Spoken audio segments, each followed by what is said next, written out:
Hello students, I Rachna Agrawal welcome you all in Agrawal classes. And as you know, the book going on is Rainbow Class 12th English Compulsory Book First. And I have already made videos on chapter number 1 and chapter number 2. And chapter number 3, Third Thoughts, written by E.V. Lucas, ये जो chapter है, I have already made first episode of it and this is the second episode of it. Up to first episode I have taught till here, beneath it तक हमने पढ़ा है and I hope you might have seen that video. And if you haven't watched the video, please watch that so that you can continue with the second video जो आपको easily समझ में आ पाए आगे का जो content है. Let us begin it. How much is this? I asked scornfully. Well, said the dealer, if it were a genuine Turner, it would be worth anything. But let's say 10 shillings. You can have it for that. But I don't mind if you don't, because I am going to London next week and should take it with me to get an opinion. I pondered. Mind you, I don't guarantee it, he added. I gave him the 10 shillings. By what incredible means I found a purchaser for the drawing at 50 pounds. There is no need to tell, for the point of this narrative resides not in bargaining with collectors, but in bargaining with my own soul. The astonishing fact remains that I achieved a profit of 49 pounds 10 and was duly elated. I then began to think. Let us understand a few hard meanings of this paragraph. The first word, that is scornfully, is hard for you. I hope it is not so hard. You might be knowing it. Scornfully means hatefully, tiraskar purvak. Next word is genuine. It means real, असली. Pondered means थोड़ा deep thinking होता है. Thought, गहराई से सोचना. Incredible means unbelievable, that cannot be believed. अविश्वसनीय.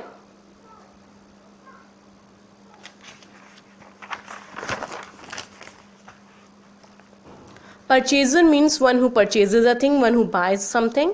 It's a noun. Buyer, खरीदार. Bargain means negotiate, मोल भाव करना. ये जो वर्ड मीनिंग्स हैं आप आई होप लिख रहे होंगे अपने साथ बुक के अंदर. कलेक्टर्स का मतलब यहाँ पे जो है इस चैप्टर के अंदर है, इसका मतलब है those who collect rare articles. जो लोग रेयर आर्टिकल्स को कलेक्ट करते हैं, those who collect rare articles. संग्रह करता, कोई भी एंटिक चीज़ें जो होती हैं उनको, एंटिक चीज़ों को, जो दुर्लभ चीज़ें होती हैं उनको इकट्ठा करते हैं, उनको कहते हैं संग्रह करता. वे लोग जो दुर्लभ चीज़ों का संग्रह करते हैं. Astonishing, next word astonishing means amazing, आश्चर्यजनक. Elated, elated means felt delighted, बहुत खुश, बहुत खुश होना, feel very happy. I hope आप लोगों ने वर्ड मीनिंग्स लिख लिए होंगे. You can write it down with pause play also. Now let us understand this paragraph. क्योंकि वो शॉपकीपर जो था वो बहुत एक सक्सेसफुल बिजनेसमैन नहीं था, बट फिर भी उसको क्यूरियोसिटी शॉप के अंदर एक दिन ऐसे घूमते हुए कैथेड्रल सिटी के अंदर, आपने पिछले पैराग्राफ में पढ़ा था कि टर्नर की उसको पेंटिंग मिल गई थी. तो वो एक मैजिकली मीन्स घुमा करके या पैटर्न जो रॉन्ग ऑर्डर होता है उसका सिग्नेचर करता था, तो वो आइडेंटिफाई करना बहुत मुश्किल हो जाता था कि ये टर्नर की पेंटिंग है कि नहीं. बट ऑथर के फ्रेंड ने इस चीज़ को आइडेंटिफाई किया कि शायद ये टर्नर की पेंटिंग है. तो उस पेंटिंग या चित्र के बारे में अब वो रेट पूछ रहा है. How much is this? I asked scornfully. तिरस्कार, बहुत अपमानजनक, जैसे हम कहते हैं, बहुत प्रेम से नहीं कहना, अपमान करते हुए कि इसकी वैल्यू क्या है, ये कितने प्राइस का है. तो जो ट्रेडर था, जो बिजनेसमैन था, उसने कहा, डीलर ने क्या कहा, वेल हाँ, तो अगर मैं ये मानता हूँ कि जेन्युइन है, ये रियल है, टर्नर की अगर पेंटिंग है, तो इसकी जो प्राइस हो सकती है वो तो एनीथिंग, इट्स प्राइसलेस, वो तो महंगी हो सकती है. It can be anything. यहाँ पे एनीथिंग का मतलब है प्राइसलेस होना. But let's say 10 shilling. अभी के लिए मैं मान लेता हूँ इसकी, ऐसे तो बहुत कीमती हो सकती है अगर टर्नर की पेंटिंग है तो, बट इस समय के लिए मैं इसके 10 शिलिंग सपोज कह देता हूँ. You can have it for that. चलो आप 10 शिलिंग में इसको ले लीजिए, आप इसको 10 शिलिंग पे ले जा सकते हैं. एंड आई डोंट माइंड, अगर आप नहीं भी लेंगे, इफ़ यू डोंट, अगर आप नहीं भी लेंगे, इफ़ यू डोंट मीन्स अगर आप नहीं परचेज करते हैं, तो अगर आप नहीं खरीदते हैं तो भी मैं बुरा नहीं मानूंगा, क्योंकि because I am going to London, मैं अगले वीक नेक्स्ट वीक जो है लंदन जा रहा हूँ और वहाँ अपने साथ में इसको ले जाऊंगा पेंटिंग को, और इसकी ओपिनियन ले लूंगा बड़े मार्केट में वहाँ पे कि ये रियली टर्नर की पेंटिंग है या नहीं। आई पॉन्डर्ड, अब मैं कुछ देर सोच में पड़ गया कि शैल आई परचेज और नॉट, मैं इसको लूँ कि नहीं, गहराई से मैं इस बारे में सोचने लगा। Mind you I don't guarantee it, he added. जो डीलर था, जो बिजनेस शॉपकीपर जो था जिससे उसको पेंटिंग खरीदनी थी, वो बोला मैं गारंटी नहीं लेता हूँ कि ये ट्रूली टर्नर की पेंटिंग होगी। तो फिर फाइनली मैंने ये ले लिया उससे। मैं मीन्स ईवी लुकेस का friend, I gave him 10 shilling, और मैंने उसको 10 शिलिंग्स जो है वो पेमेंट कर दिया और उसको मैं लेके आ गया। And by what incredible means, आप विश्वास नहीं करेंगे, क्योंकि उसको बहुत जल्दी अच्छे कस्टमर्स मिलते ही नहीं थे, बट इस पेंटिंग का उसको एक अच्छा परचेजर मिल गया, और वो भी कितने में, 50 पाउंड्स। और ये कि मतलब अविश्वसनीय रूप से उसको उस पेंटिंग के लिए या चित्र के लिए 50 पाउंड 50 पाउंड्स देने वाला एक बायर मिल गया था। और ये बताने की कोई बात नहीं थी, क्योंकि इस कहानी का जो ऑब्जेक्टिव है वो ये जो शॉपकीपर्स होते हैं उनके बारे में, उनके जो निगोशिएशन है, बार्गेनिंग जो पावर है, उनके बारे में बताना नहीं है, बल्कि खुद की जो सोल है, खुद की जो आत्मा है, उसके बारे में, उसके साथ में जो बार्गेनिंग होती है वो आप लोगों के साथ डिस्कशन करना है कि ये पेंटिंग कितने में बिकी, कितने में नहीं बिकेगी, ये डिस्कशन नहीं करना है, बल्कि अपनी आत्मा के साथ में जो वो बार्गेनिंग इस चैप्टर के अंदर अभी होगी वो आपके साथ में शेयर करना है। इस चैप्टर का ऑब्जेक्टिव जो है द एस्टोनिशिंग फैक्ट, और जो आश्चर्यजनक फैक्टर है इसके अंदर, एक सरप्राइजिंग फैक्ट जो है वो यही है कि आई अचीव्ड अ प्रॉफिट, और मुझे इनक्रेडिबली 49 पाउंड्स और 10 शिलिंग का मुझे प्रॉफिट हुआ है। ये पेंटिंग लाते ही उसने बेच भी दी, 10 शिलिंग में खरीद के लाया था और 49 पाउंड्स और 50 पाउंड्स में उसने बेच दिया उस पेंटिंग को, और 49 पाउंड्स और 10 शिलिंग में उसको ये फायदा हुआ है। तो ही वॉज ड्यूली इलेटेड, वो बहुत बहुत हैप्पी है, बहुत ज़्यादा हैप्पी है। आई देन बिगेन टू थिंक, और उसके बाद में वह सोचने लगा, क्योंकि पेंटिंग बहुत जल्दी बिक गई तो उसको अच्छा लगा। The dealer, so my thoughts ran in that street by the cathedral west door, he ought to participate in this, he behaved very well to me and I ought to behave very well to him. It would be only fair to give him half. अब ought to ये means should होता है, okay. Participate का मतलब होता है इसके अंदर शेयर करना, पार्टिसिपेट मीन्स शेयर करना, भाग लेना। बिहेव मतलब ट्रीट करना, मेरे साथ व्यवहार करना।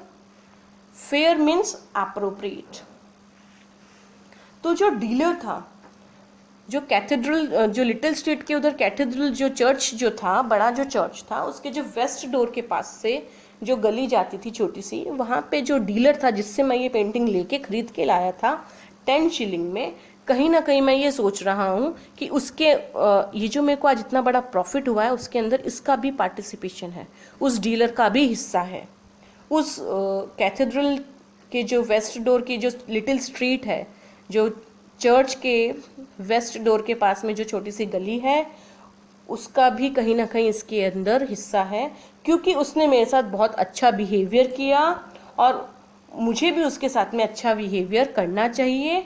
तो उसने मुझे सही रेट में ये चीज़ दी है, तो मुझे ये जस्टिफाइड होगा, फेयर होगा, उचित होगा कि मैं अपना प्रॉफिट का जो है आधा हिस्सा उस शेयर उसके साथ में कर लूँ, उस डीलर के साथ में शेयर कर लूँ। ये जो कैथेड्रल सिटी से जहाँ से खरीद के लाया था, उस डीलर को ये अब कुछ प्रॉफिट अपना शेयर करना चाहता है अपने बायर को। तो आगे देखते हैं क्या है। Thereupon I sat down and wrote a little note saying that the potential Turner drawing, which no doubt he recollected, had turned out to be authentic, and I had great pleasure in enclosing him half of the proceeds, as I considered that the only just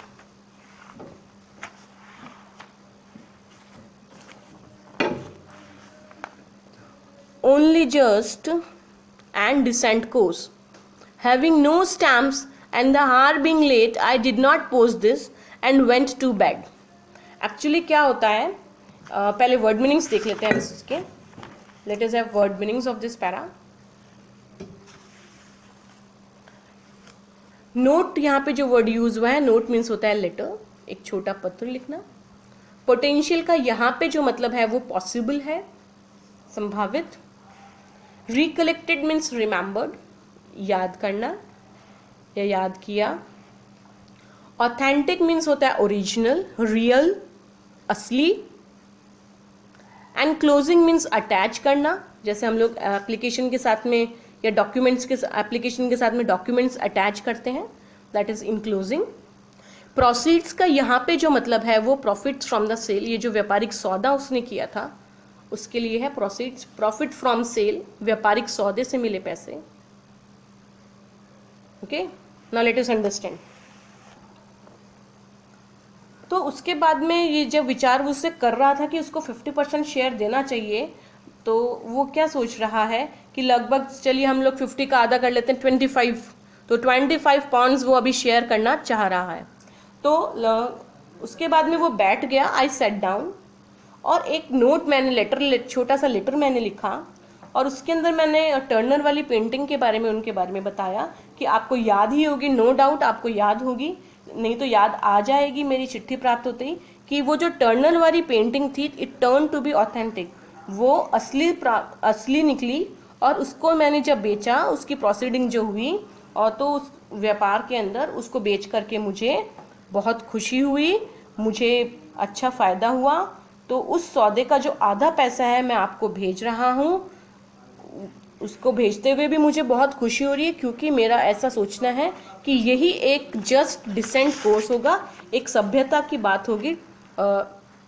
decent course होगा. Decent means होता है भद्रता, सभ्यता या manners वाली बात जो होगी, न्यायोचित बात होगी. बट क्योंकि having no stamps and are being late, क्योंकि अभी मेरे पास में स्टैम्प्स नहीं थी, स्टैम्प्स मतलब होता है डाक टिकट, नहीं थी और देर भी हो चुकी थी, तो वो नोट जो था उसने लेटर बॉक्स में या पोस्ट उसको नहीं किया और अपने पास ही रख लिया, अपने पास रख लिया, और फिर वो सोने चला गया क्योंकि रात हो चुकी थी. At about 3:30 a.m. I woke widely up and according to custom began to review my life error. आप अपनी बुक में इसको देख सकते हैं कंटेंट को, ये बुक का ही कंटेंट मैं रीड कर रही हूँ. Which are in no danger of ever suffering from loneliness. From these reached by way of mitigation my recent successful feats of chaffering, and put the letter to the dealer under both examination and cross-examination. Why so much thoughts ran, gave him half.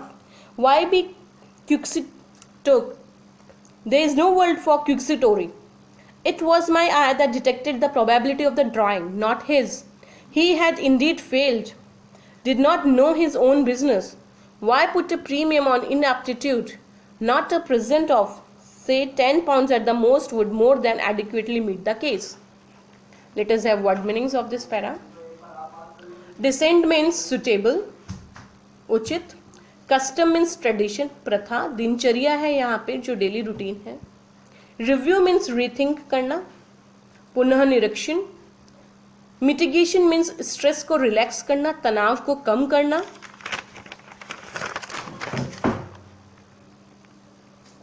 शेफरिंग का मतलब होता है bargaining, bargaining मतलब होता है मोल भाव करना. Quixotic means होता है नॉट प्रैक्टिकल. क्विक्सोटरी मीन्स होता है जेनरोसिटी, आइडियलिस्टिकता या उदारता करना, अव्यवहारिकता ही है. क्विक्सोटिक से ही रिलेटेड क्विक्सोटरी वर्ड बना है. प्रीमियम का यहाँ पे जो मतलब हुआ है वो एक्स्ट्रा अमाउंट या जो बोनस अमाउंट उसको रिसीव हुआ है. इनएप्टीट्यूड का मतलब होता है लैक ऑफ स्किल, किसी हुनर का ज्ञान नहीं होना, अनाड़ीपन. एडिक्वेट मीन्स सफिशिएंटली, पर्याप्त रूप से. तो जो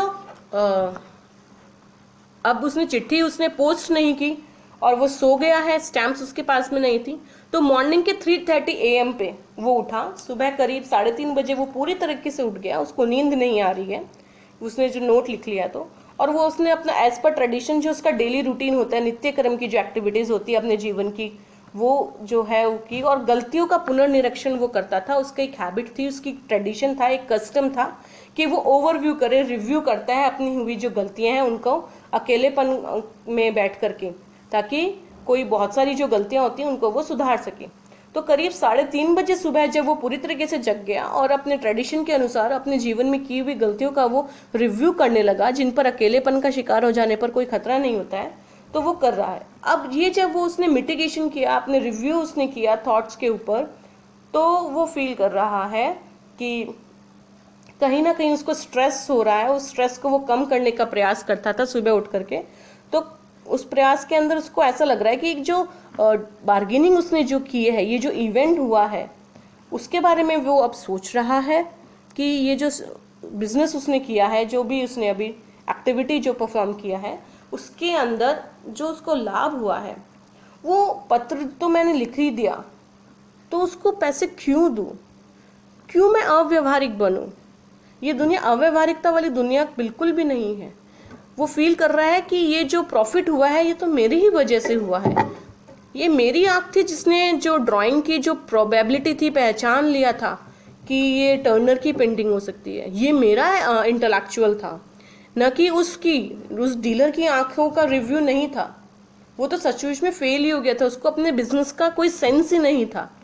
उसने तो अनाड़ीपन किया, उसने तो प्रॉपरली बिजनेस किया ही नहीं ना, इनएप्टीट्यूड शो किया उसने तो इसके अंदर जो है उसका हिस्सा इतना नहीं होना चाहिए, और उसके इनएप्टीट्यूड को मैं रिवॉर्ड क्यों करूं।